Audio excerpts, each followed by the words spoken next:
to Billins World. What's up, YouTube? Season 4. Today's episode, Wiz Khalifa's mixtape Kush and OJ as we revisit it. You know what I'm saying? Classic. Classic. Best piece of work Wiz got, point blank. Yes, this has a pretty superb fan base. I honestly didn't hear it when it first, excuse me, when it first got released, but I was aware of it. That's how much it was out there, especially with that original cover. I believe now they have a different cover, alternate cover for the this mixtape. So yeah, definitely a dope body of work and everything. From 2010 right here, and before Black and Yellow, I believe. So Yeah, this is way before that bullshit. yeah, the Black and Yellow did really get Wiz to that more, mainstream, more known position and everything. But you gotta always, as a fan though, you always gotta respect artist body of work from early on to mainstream, whatever. Because be real, this is a mixtape here. He didn't have a mainstream major release just yet. And I have to say, man, even in his name is very different. Nah, he had a major release. He had before this came out, Deal or No Deal came out. That was on Warner.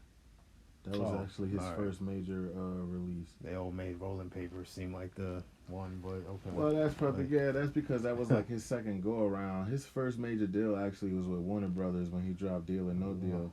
He had This Plane as a single, Say Yeah. It was over that I don't know the name of it. Do you think you're better off alone? He did like they remade the beat, and that was Say Yeah and shit. But the album wasn't as good as like Kush and Orange Juice. Kush and Orange Juice came out after he left Warner and all the rest of that stuff. That's why it's like we were talking before we turned the cameras on, as they say. That's when I feel like he developed the style that he really like is still using today with Kush and Orange Juice, because that album right there is basically what like Wiz's formula to making music. All right, so let's jump into this. Waking Bacon is the first track. How you feel about that? It's not really too long. It's really just like the intro. Yeah, really. Intro. Yeah. Mesmerize, one of my favorites off this joint. Absolutely, definitely one of the more popular ones, and definitely one of the top tracks on this release to me. For real. What about The Statement? How you feel about that?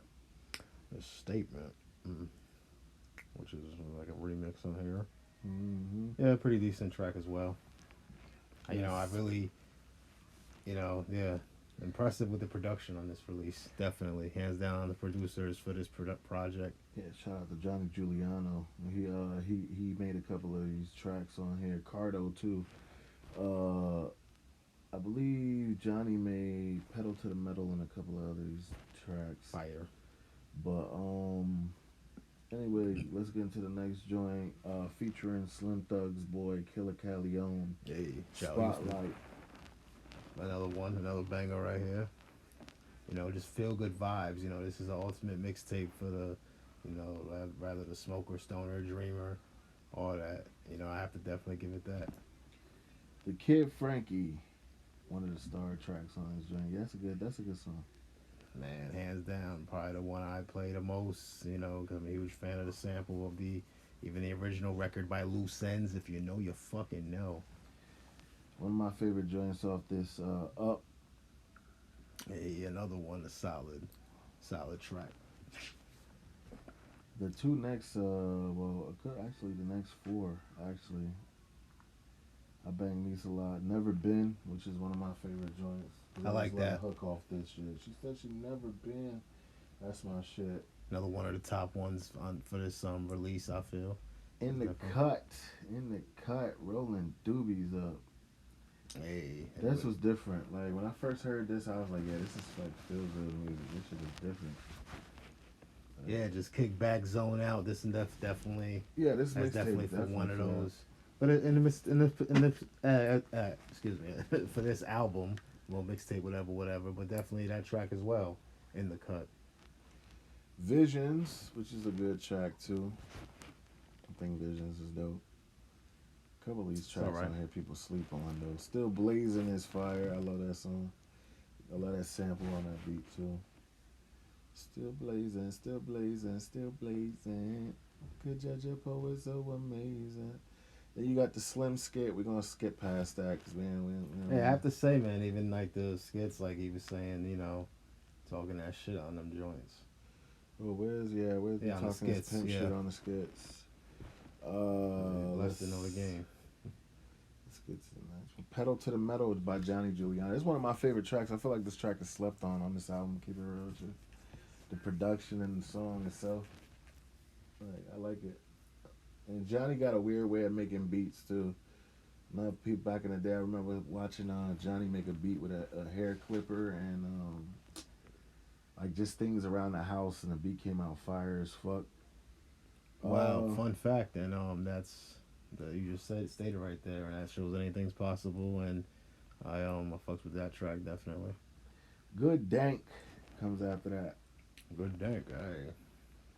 Good Dank's alright. It's decent. Wow. It's a decent track. It's okay. Skit 2, we're gonna skip that. And then one of my favorite tracks on this joint is Big Crit and Currency was tweaking out. Wiz did his thing too. But Glass House, I love this sample. I damn near know the whole fucking Currency verse off this shit because Currency was killing this shit. Yeah, as he shouted earlier in the mixtape, you hear him say "shout out to Spitter." He's Yeah, referring to Currency, and because he's yeah. two albums before this was How Fly, and that's when they first started fucking with each other, and that's a dope ass mixtape too, How Fly. Then you got the outro. I'm not gonna get into that. And Supply, the bonus track.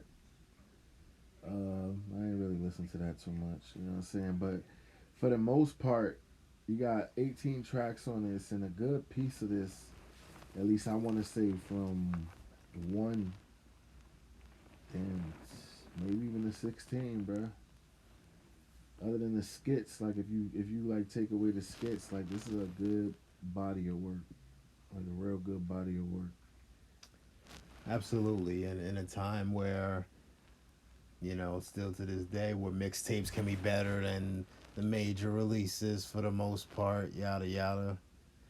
But definitely, and to me, and this is early on in Wiz's career, but he sounded very comfortable on this mixtape in a good way though, like and showed out, man, and it's very impressive, and you know, yeah, No, for Kush sure, and OJ, Kush and Orange Juice, whatever, man. for sure. Shout out all the smokers, stoners out there. Billings World, like, comment, subscribe. Take that damn nutty professor finger of yours. Hit the damn bell. Show love to the channel. Salute to all the listeners worldwide, man. Where's Khalifa, Kush, and OJ, man? All right, so now we get to the fun part of this. What do you give this from 1 to 10? Hey, man, I have to say an 8. I'm gonna give this a strong 9. Strong 9. A Hey, 9. man, I man. 9.5 really, because even though Wiz is a super lyrical miracle, he knows what he's doing as far as like music, and he can rap. Nothing to take away from his rap skill, but like he knows what he's doing, and like I just feel like he got real comfortable on this album. He has a lot of good hits on this album. The album before this, I believe, was Burn After Rolling. Had a bunch of good songs off that, and then he followed it with this, and this probably was his breakout album. Keep it real with you, even though he dropped this on a independent record label. He dropped this on Rostrum Records. He was also, if you don't know, Wiz and Mac Miller were signed to the same independent record label, Rostrum Records, which is Wow. out of Pittsburgh, Pennsylvania. Shout So Pittsburgh. Yeah. that whole time when, matter of fact, when around the time that Mac had dropped Kids, Wiz was already going crazy, and then Mac started making his way up the rankings. So if you didn't know that, Wiz and Mac Miller were label mates, and they did a lot of music together too, as well. Yeah, that's dope, you know, Michelle from Pittsburgh. And R.I.P. Mac Miller, man. 9.5. So the production, I'm gonna give it 9.5 too, because this got a lot of good production on here, and it's a lot of independent. Well, not anymore. Shit, Johnny Giuliano produced. What's the song with Drake and 100? Oh, wow. With Yeah, the game joint. yeah. Johnny Giuliano did that. There you go. He went from That was a dope record right there. he went from pedal to the metal to fucking the games. 100. Yeah. Yes, and this goes to show too, especially, you know, Wiz proved with this project, you don't gotta go and get all the up to par, well known top producers at the time of the release to show that you can make a dope project. Kush and OJ. Nah, because this is a classic, hands down. Classic, hands down. Revisited. Kush and OJ, Wiz Khalifa, and with a very unique name, and he's still, you know, one hell of a career, man. You know, like, Yeah, we're still going strong, for sure. yes. Still going strong, but definitely, yeah. Kush and Orange Juice is definitely a classic. If you never heard it, please go listen to it. If you're a Wiz fan, I'm sure this is in your library somewhere. Because most Wiz fans, they love this album. Shit, I'm a Wiz fan myself. I love this album. But most of his industry joints, I don't feel like, you know. To each his own, you know, and hey, through all his major releases after this, I would fuck with a handful of songs, and I fuck with the ON IFC album, Only Nigga in First Class, you know. Yeah, Yeah. Cabin Fever 2 was fire. Cabin Fever was fire, too. So I take that back. Yeah, Phone Numbers, I love that Yeah. fucking song. Yeah, my bad. Yeah. Cabin Fever 1 and 2 was fire. So I take that back. Even though they make Rolling Papers like his main album, I don't really know how, because Kush and Orange Juice is good. I mean, I guess because it's a mixtape, but I don't know how, man. I don't know how.